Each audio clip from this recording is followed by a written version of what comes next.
Live from KSAT 12, the Nightbeat starts right now. New developments in a shooting investigation that we've been following for hours. San Antonio police say that the man shot outside an apartment complex has died. They've also arrested someone in the case. But first, this is a collision between COVID cases and New Year's Eve celebrations. The city of San Antonio still planning to hold its party, but a local hospital now urging everyone to cancel get-togethers. University Health says that it's too late to stop a Christmas surge, but we can prevent cases if we limit New Year's celebrations. So here's a look at the number of confirmed COVID-19 cases as reported by the state health department. They're right on your screen. So we see that the day after Christmas, the state reported 324 cases for Bexar County. The cases spiked after that. Look at that. And tonight, nearly 500 new cases were reported. Health officials now saying that the Omicron variant is to blame for all of this. Now, we've seen long lines as people wait to get tested for the virus. A lot of people just can't find those at-home test stores. So between the demand for tests and the rise in cases, University Health says that its emergency room is full. University Health says that its emergency department seeing a spike now in patients with heart attacks, strokes, diabetes, and other critical traumas. Now, those cases are serious, but it's also concerned about the Omicron variant clogging the system. Just one day before those New Year's Eve celebrations, University Health is urging people not to go to their ER unless they have a real emergency. Here's infectious disease specialist Dr. Ruth Berggren. People have gotten the message that Omicron is highly infectious, more infectious than Delta, but less lethal. And that is true, but Omicron is causing a huge number of people to come to the emergency room. She says more people are showing up to get a COVID test. University Health says some who do have COVID are also showing up with mild symptoms. The emergency room is for people that are really sick. And by that, we mean having shortness of breath, having difficulty breathing, very high fevers, and people with those symptoms who also have underlying health conditions that put them at high risk for a bad outcome. She says anyone who wants a COVID test should instead call their doctor or find a testing site online. Yes, that could take a while, but it will also leave room for those who need to go to the ER. That would also limit the spread of this less lethal but highly contagious variant. And don't forget, healthcare workers are also getting infected. So they're getting symptomatic breakthrough cases, and they can't come to work while they have symptomatic Omicron. And so we have a decrease in the number of people available to take care of folks when they're sick. In a press release, University Health is urging people to skip crowds and New Year's Eve parties. But the city is still moving ahead with its own New Year's Eve party downtown, even announcing street closures for Celebrate SA. Dr. Berggren points out that the celebration is outside, but people should still distance. The problem is that if you get cold and you go inside, or you're in a very, very thick crowd and people aren't masked and they're coughing and sneezing around. So what if you find yourself in the middle of a crowd? You better have your mask on, and it should be a really good mask, like a KN95 or an N95 mask, or at the very least, a surgical mask. A plain old face cloth covering, it's just not going to cut it. Why? Because the Omicron variant of SARS-CoV-2 is way more infectious, much more transmissible than the variants we've been dealing with previously. The highlight there being Omicron is way more infectious. All right, so University Health is planning to hold a press conference tomorrow. That is set to take place at 10 a.m. Of course, we're going to bring it to you live right here on KSAT 12. Now, here's something else. You can also watch that news conference right from your phone. Just download the KSAT app, and we will send you an alert as soon as that conference takes place. Now, switching gears, we want to get to those new developments on a shooting that we first told you about on the news at 5.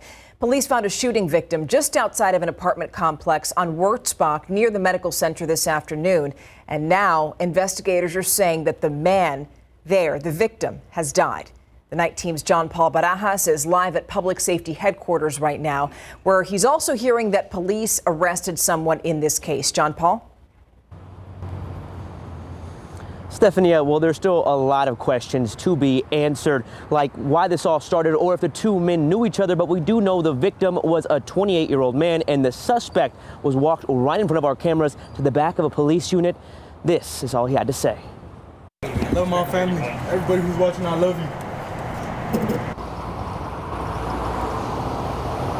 The man in handcuffs is 18-year-old Jordan Eaton. He faces 1 count of murder and aggravated assault. The shooting taking place outside of an apartment complex on the 7100 block of Wurzbach near the medical center. When police arrived, 1 man had been shot. He was taken to the hospital. Tonight, police updated on his condition, saying he died from his injuries. Police believe all of this started because of an argument. We just know that they were both residents of the apartment complex. At this time, we don't know if they did in fact know each other or not and what they were fighting about.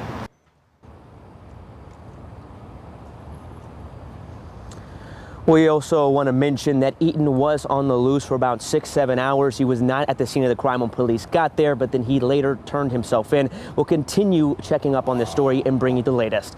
At Public Safety Headquarters, John Paul Barajas, KSAT 12 News. John Paul, thank you for that. And there was another shooting that killed a man. This one happened along East Market Street near South Alamo just after midnight. Still no word on what led up to that shooting. Police say that the suspect ran toward the Riverwalk. They still haven't found that person. And all we know about the victim is that he was 47 years old. A 4-year-old boy rushed to the hospital after nearly drowning on the far west side. The Bexar County Sheriff's Office says that it happened at a backyard swimming pool on Pheasant Run this morning. That's near Talley Road and Petrenko Road. First responders performed CPR, and at last check, that boy is in stable condition. As we speak, the FBI now trying to get more eyes on the search for 3-year-old Lena Keel. They've released this missing persons poster on Twitter today. The FBI is saying that it's going to continue to help San Antonio police in that search, which is now in its 2nd week. Volunteers also helping, and today they found a bag of bones. Now, San Antonio Police Chief William McMahon is saying that they're unsure if those bones belong to an animal or a human, but he did emphasize that those bones are not connected to Lena's case because the bones are old. Now, again, this is day 11 in the search for Lena. She was last seen December 20th at a playground at her apartment complex just off of Fredericksburg Road. Now, today, the Search and Rescue SATX group and a new group of volunteers teamed up to search a 5-mile radius from that little girl's apartment. To show love and just to try and get some answers. She's our daughter. You know, something happens to her, it's as if it happened to everyone.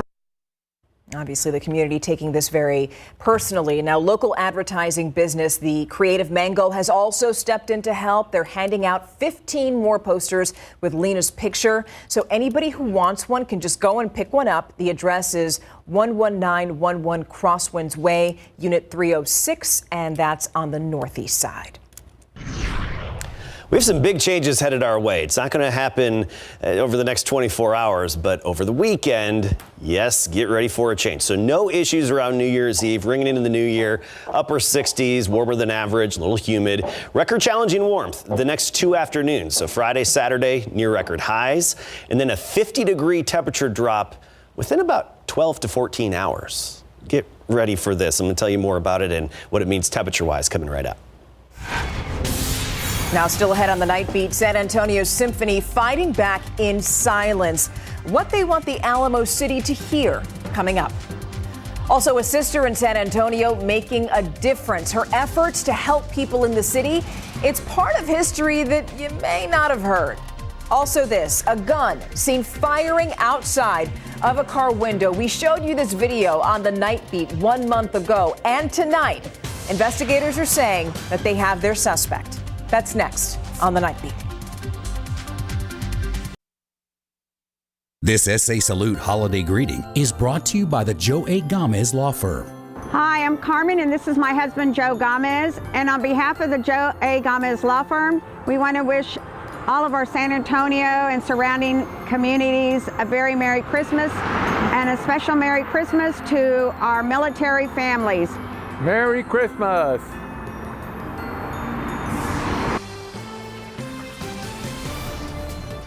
So now we're showing you this. Do you remember that video? A case of road rage caught on camera on the far west side of San Antonio. 1 month later, investigators say that they have their suspect in handcuffs. 25-year-old Edwin Albino is accused of firing those very shots outside his window near WT Montgomery and Highway 90. That was back on November 30th. And fortunately, nobody was hit. The Bexar County Sheriff's Office say that Albino ran off, but the U.S. Marshal's Office managed to track him down in Livonia, Louisiana. That was yesterday morning. Tonight, Albino's now being brought back to Bexar County to face charges. A strike continues within the San Antonio Symphony. The group of musicians choosing to remain silent as they held signs, and they chose that specific neighborhood for that protest because it's where the Symphony Society of San Antonio leaders would notice. Musicians began the strike late September after management made some cuts to talent and benefits. A West Side woman became a prominent leader in education for Hispanics in San Antonio, and despite the lack of adequate space and water, Sister Pauline Fierro, along with 2 other sisters, established Mission Espada School. That's where they educated so many people for decades. The Night Team's Patty Santos brings us this story as part of our series, History Untold. Sister Pauline Ferrero was born in 1874 in West Side San Antonio. When she was 22 years old, she decided that she wanted to enter the Sisters of Charity of the Incarnate Word. In 1915, Sister Pauline Fierro got a strong calling to serve the community around San Francisco de Espada Mission. In Southwest San Antonio, she'd seen that people did not have equal educational opportunities or housing opportunities. With no water or proper space, Sister Pauline and 3 other sisters started the school with 2 to 3 grades in each class. Most of the children in this area didn't even get to the 8th grade at that time. Embraced by the community, Sister Pauline and the other sisters introduced art and music. In this area, she started the Christmas dramas of the Pastorella. And on Christmas Eve, the children would dramatize the shepherds on their way to see the baby Jesus. Sister Pauline also went on to help establish the Guadalupe Community Center and taught the first religious vacation school in the Archdiocese of San Antonio. Her diaries help record the city's history. Sister Pauline was a compassionate, caring person, an excellent educational leader, and she did photo documentaries with her scrapbooks. Her contribution was recognized by the City of San Antonio's World Heritage Office. Patty Santos, KSAT 12 News. Wow, I love that story. Okay, now we're taking a live look right now. This is our Sky 12 live over the Pearl, where you're seeing those beautiful lights right now. So pretty this time of night, 66 degrees, and we do have just a bit. We can enjoy these warmer nights, but then Adam? It's all changing. Yeah. I was taking advantage of this warm weather to go mountain biking with some nieces and nephews in town, and we had a good time, but it's all coming to an end over the weekend. So no issues New Year's Eve. We talked about that. Record challenging warmth the next couple of days. Nearly a 50-degree temperature drop within about a 12-hour period coming. Today we topped out at 82. That's 1 degree shy of the record high of 83 degrees set back in 1951. Hondo is 85, Cotulla 91. That was the hot spot in our area. Even Pleasanton made it to 88 in Del Rio, a high of 84. A few more days of this, and then temperatures take a big downward trend here. Take a big dive, rather. Friday, 81 in town. Saturday, 83. Sunday, the afternoon temperature, the warmest we'll get, is about 53 degrees. But what happens between Saturday afternoon and Sunday morning is pretty stark, and let's get to that right now. Talk about the temperatures out there. Colder air, it's off to the north. Temperatures near 0 along the Canadian border. That colder air, of course, on the cold side of the jet stream, which just bisects the country basically west to east, that colder air is going to pay us a visit and be moving southward by the end of this weekend. The second half of the weekend, you'll feel it for sure. Right now, some 50s, Kerrville at 57, Junction 54, still 65 in San Antonio, which even at this hour, 10:17 p.m., is still 2 degrees warmer than the average afternoon high temperature. Running well above average through Saturday, then temperatures actually dip below average. So tomorrow morning, we're expecting 50s west of I-35, mainly upper 50s. East of I-35, closer to the Gulf Coast, mid-60s around San Antonio. We're thinking about 63 degrees for the morning temperature, for the morning low. That all changes, though. Sunday morning, that's when we're expecting our first official freeze here in San Antonio at 32 degrees, and Monday morning, even cooler, down to 29. This isn't going to be a prolonged freeze or anything out of the ordinary. This is our typical cold front this time of year. But 83 Saturday afternoon at about 5 p.m., down to 32 Sunday morning at 5 a.m. So that's a huge temperature drop. I mean, we're talking about 50-degree difference in about a 12 to 14-hour period. Dew points are in the 60s right now locally. Where they're in the 50s, they'll be rising through the night. This is going to lead to more fog. Fog developing quickly overnight tonight. Reduced visibility for hitting the roadways tomorrow morning, and then we'll have sunshine by tomorrow afternoon. All the dew points drop off Saturday and through next week. Very dry air in place Sunday and Monday. So if you suffer from dry skin Sunday, Monday, anticipate it.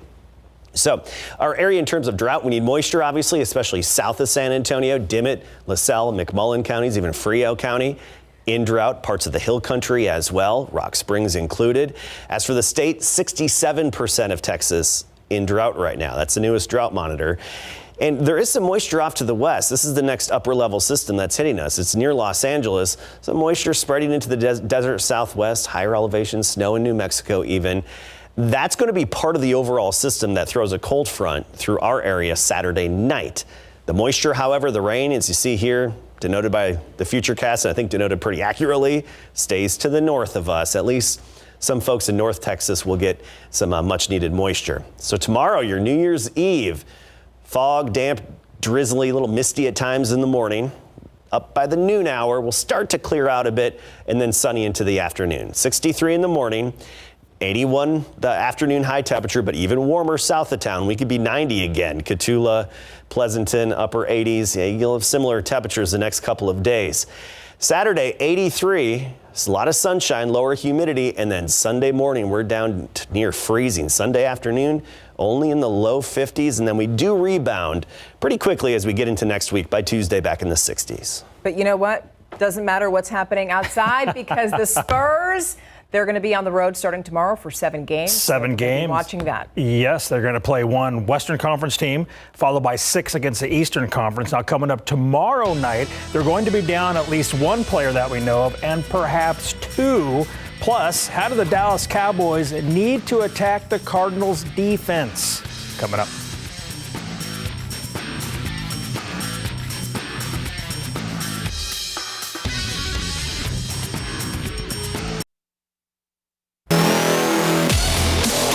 After having their game last night with Miami postponed because the Heat didn't have enough players to suit up, the Spurs will tip off a 7-game road trip tomorrow night at 7 at the Memphis Grizzlies.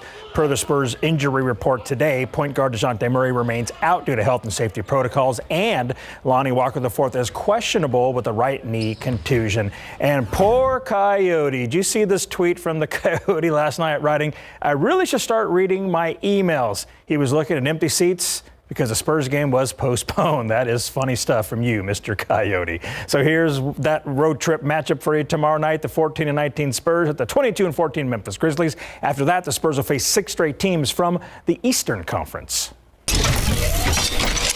Sooners interim head coach Bob Stoops and his son Drake shared a special moment at the Valero Alamo Bowl last night. Second quarter, Drake snags a 6-yard touchdown pass from Caleb Williams, a jump ball for his only catch of the night to help OU win 47-32. As Drake jogged off the field, his dad greeted him on the sideline for a brief big ol' hug, a dream come true for Drake Stoops. It's awesome. It's definitely a once-in-a-lifetime opportunity, and getting to play one game under my dad, just one game out of my whole career, is definitely something I'll remember forever, and I'm sure he'll cherish it as well. Yeah, it was cool. Things you hear on the headset, you know, we saw with the defense they were in, and they were going to come after Caleb, and Coach Gundy said on the headphones, he said, Drake got to run a great route and win. And as soon as they snapped the ball, Caleb looked that way, threw a great ball. Drake ran a great route, and it was a touchdown. So I was tipped off to check Drake out on the snap, see if he runs a great route. Bob won his 10th bowl game with the Sooners and did it with his son right by his side. Pro football coverage powered by Davis Law Firm. NFL greats DeMarcus Ware and Andre Johnson are among 15 Pro Football Hall of Fame finalists, both guys in their first year of eligibility. Ware played 12 seasons in the NFL. He was drafted by the Cowboys in 2005 and played 9 seasons in Dallas before leaving for the Denver Broncos. He's the Cowboys' all-time leader in sacks with 117, and he's 9th all-time with 138.5 sacks. Johnson, meanwhile, spent the first 12 seasons of his career with the Texans after being drafted 3rd overall in the 2003 NFL Draft. He is the Texans' all-time leader in nearly every receiving category. He is 11th all-time in both receptions with 1,062 and receiving yards of 14,185. The 11-4 Dallas Cowboys are getting ready to host the 10-5 Arizona Cardinals Sunday at 3:25 p.m. Wide receiver Amari Cooper, who recently said he wanted more touches, which he got last week against Washington, feels the boys' offense will need to play fast against the Cardinals' D. I've noticed even last week when we weren't playing fast, we weren't as productive. But when we started speeding things up, we were extremely productive. And those guys were tired. Like I said before, I heard one of the guys. Well, he told me to my face, man, y'all need to slow this down. I'm tired. That's what he told me. And so I know how effective it is. And with Arizona having such a good defense, great players, we have to see how conditioned they are. Winners of 2 in a row, the 4-11 Texans will play at the 8-7 49ers Sunday at 3:05. Texans rookie quarterback Davis Mills is going back to the Bay Area where he played college football at Stanford. It's exciting to get back out there to California. It's pretty far from here in Texas, and it was far from where I grew up in Atlanta. So it's good to get back across the country and play on the West Coast. But I'm excited. But when it comes down to it, it's just like any other game, any other week. We're preparing the same. And this winning head coach took a Mayo bath. Coming up after the break. UTSA football head coach Jeff Traylor was named one of the 5 finalists for the George Munger Collegiate Coach of the Year Award, which is presented yearly by the Maxwell Football Club. The other finalists include Baylor's Dave Aranda, Cincinnati's Luke Fickell, Michigan's Jim Harbaugh, and Michigan State's Mel Tucker. Traylor led the Roadrunners to the Conference USA Championship, their 2nd straight bowl game, and a 12-2 record. Quarterback Levi Williams tweeted he's committed to Utah State football. The Smithson Valley alum recently led Wyoming to victory in the famous Idaho Bowl 52-38 and then entered the transfer portal. In that game, Williams became the first quarterback in NCAA history to rush for 200 yards and 4 touchdowns in a bowl game. South Carolina football head coach Shane Beamer got 2 buckets dumped on him today after winning the Duke's Mayo Bowl. First up, the Gatorade shower after beating North Carolina 38-21. Then it was time for the mayonnaise bath. 2 members of Duke staff accidentally hit Coach Beamer on the head with the bucket before dumping mayo all over him. That's 4.5 gallons of Duke's mayo, slightly watered down. So coaches are now getting showered with Cheez-Its, French fries, and mayo after winning a bowl game. Me personally, I'd want to go with the Cheez-Its because I love Cheez-Its and you just eat them right after. This is true, and they just fall off. Yeah, they just fall off. Gatorade, all that other stuff, it just sticks to you. Yuck. Yes. All right, thank you. We'll be right back after this. This SA Salute holiday greeting is brought to you by the Joe A. Gomez Law Firm. Hi, my name's Jose Rios. This is my wife Tara and our son Robin. And on behalf of the Gomez Law Firm, we'd like to wish our military members and their families a Merry Christmas. Merry Christmas. Merry Christmas. Happy holidays. Low 80s the next couple of afternoons, both Friday and New Year's Day. But then Saturday night, strong cold front hits. Winds will be gusting to about 35-40 miles per hour, and temperatures drop down to right around freezing by Sunday morning, and then highs only low to mid 50s Sunday and Monday. So get ready for your first freeze. Of course, the plants, the pets, pipes will be okay for Sunday morning and Monday morning. All right. Thank you. Well, that does it for the Night Beat. And don't forget that Good Morning San Antonio starts at 4:30. Have a wonderful night.